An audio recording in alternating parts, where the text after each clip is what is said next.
وَهُوَ الْقَاهِرُ فَوْقَ عِبَادِهِ وَيُرْسِلُ عَلَيْكُمْ حَفَظًا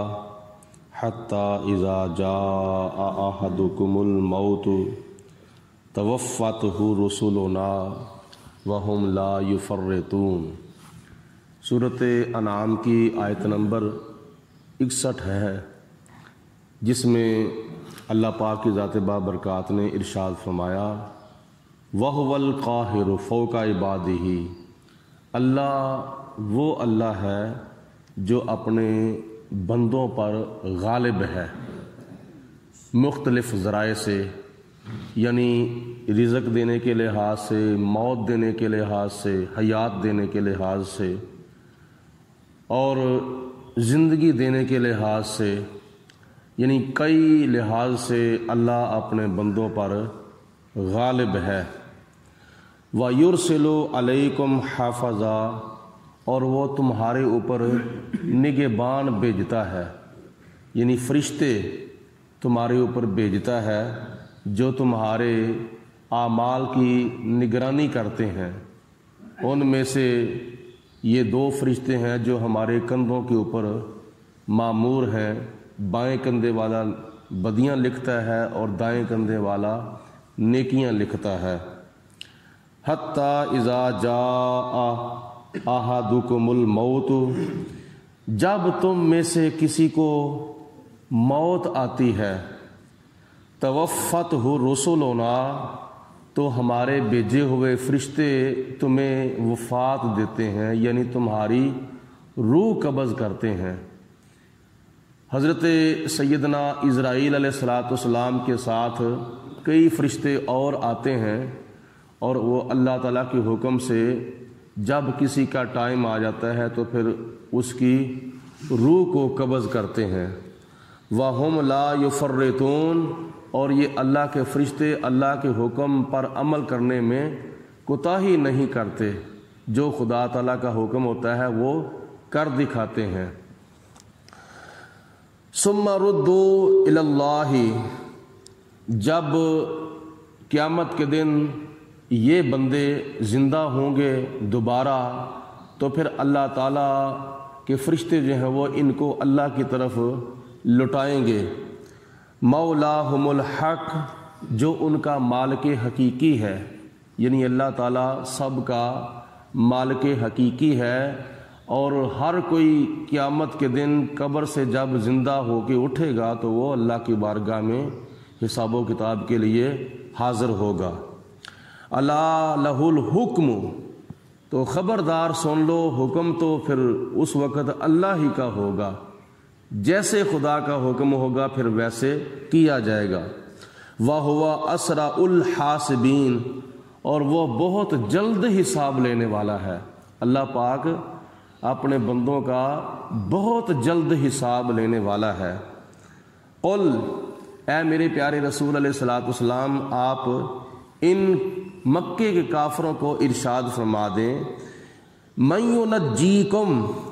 تمہیں کون نجات دیتا ہے، تمہیں کون بچاتا ہے، من ظلمات البر والبحر، زمین کی آفتوں سے اور سمندر کی آفتوں سے، یعنی ظلمات سے مراد ہولناکیاں ہیں، آفتیں ہیں، اندھیرے ہیں، تاریکیاں ہیں،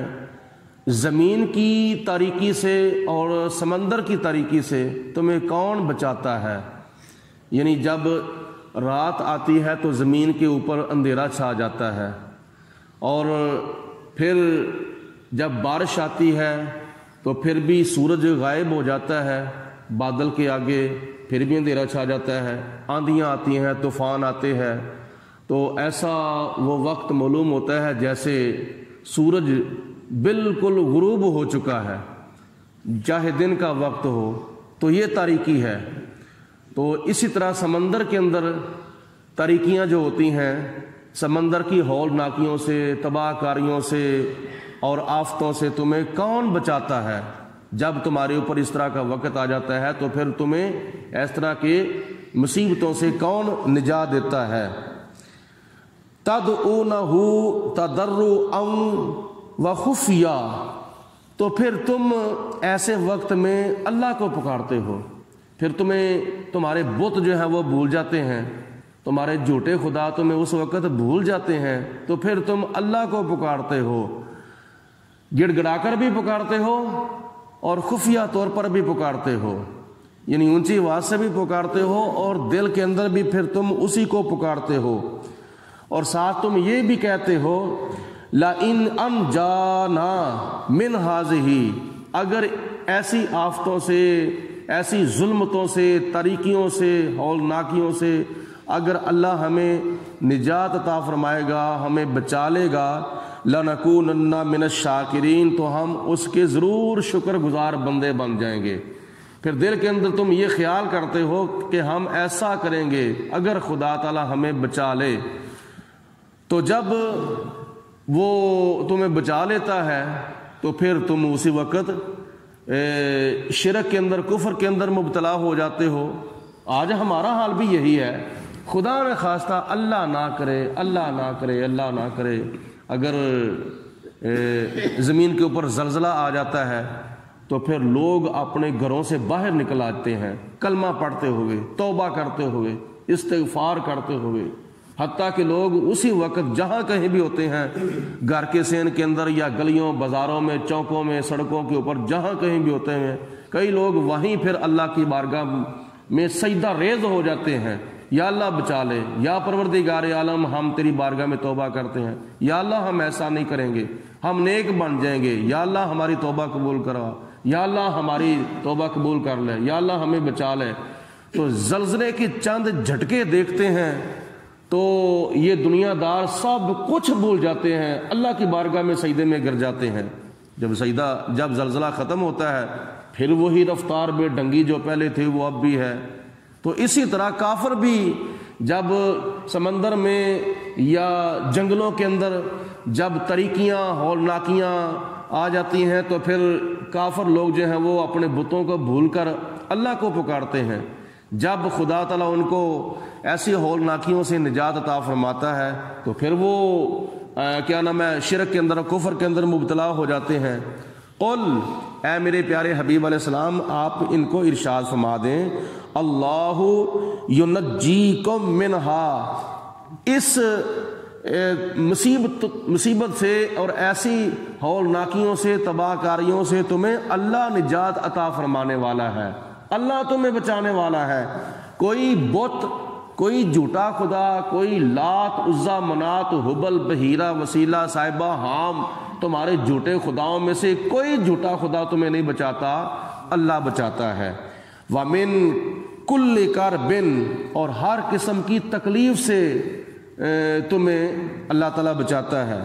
ثُمَّ أَنْتُمْ تُشْرِكُونَ، تو اس کے باوجود پھر تم شرک کرتے ہو،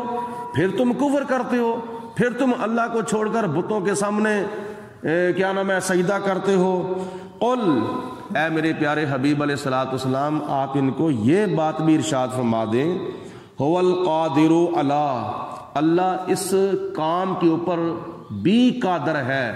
اللہ تعالیٰ علی کل شیء قدیر ہے، اللہ اس بات پر، اس کام پر بھی قادر ہے۔ ان یبعث علیکم عذابا، کہ اللہ تعالیٰ تمہارے اوپر عذاب بھیج دے، یعنی اللہ تمہارے اوپر عذاب بھیجنے پر قادر ہے،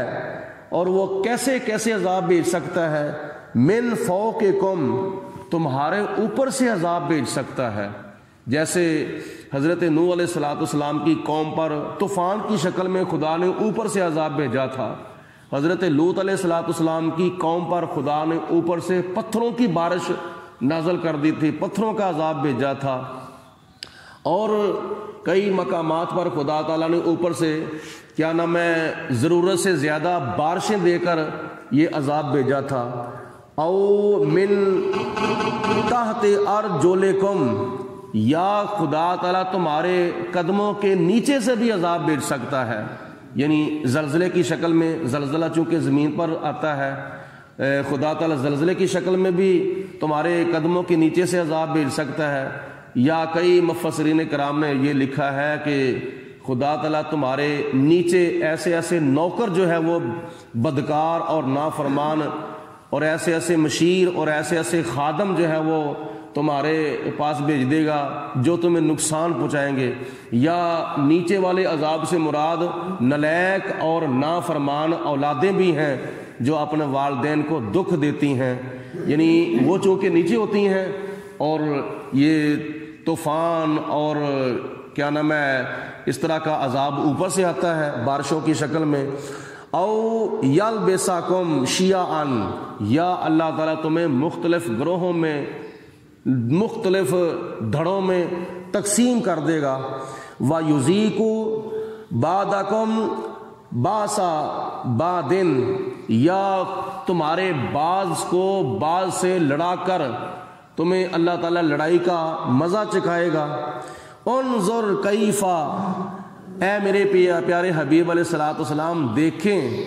کہ کیسے نصرف الآیات، ہم بار بار کھول کھول کر آیتیں جو ہیں وہ بیان کرتے ہیں، اپنی توحید کے دلائل ان کے سامنے کھول کھول کر ہم کیسے بیان کرتے ہیں، لعلہم یفقہون، تاکہ وہ سمجھ جائیں، تاکہ وہ عقل کریں۔ وَكَذَّبَ بِهِ قومک، اے میرے پیارے حبیب علیہ السلام تمہاری قوم نے اس کو جھٹلا دیا ہے۔ اس سے مراد اللہ کا عذاب بھی ہے اور اس سے مراد قرآن پاک بھی ہے، کیونکہ اللہ کا عذاب اوپر سے بھی آ سکتا ہے اور یہ قرآن پاک بھی اوپر سے آیا ہے۔ تو خدا تعالیٰ فرماتا ہے میرے حبیب علیہ الصلوۃ والسلام تمہاری قوم، ان مکے کے کافروں نے اس کو یعنی عذاب کو یا قرآن پاک کو جھٹلا دیا ہے۔ وَهُوَ الْحَقُّ، حالانکہ وہ سچ ہے، حق ہے۔ قل، اے میرے پیارے حبیب علیہ الصلوۃ والسلام آپ ان کو یہ بھی ارشاد فرما دیں، لست علیکم بوکیل، میں تمہارے اوپر کوئی نگران بنا کے نہیں بھیجا گیا، میرا تو کام ہے تمہیں سچی بات پہنچا دینا، اللہ کا پیغام پہنچا دینا، اللہ کا دین تمہارے تک پہنچا دینا، اور تمہارے دلوں کی تو میں نگرانی نہیں کرتا، اور نہ ہی میں تمہارے لیے نگران بن کے آیا ہوں۔ لِكُلِّ نَبَإٍ مُسْتَقَرٌّ،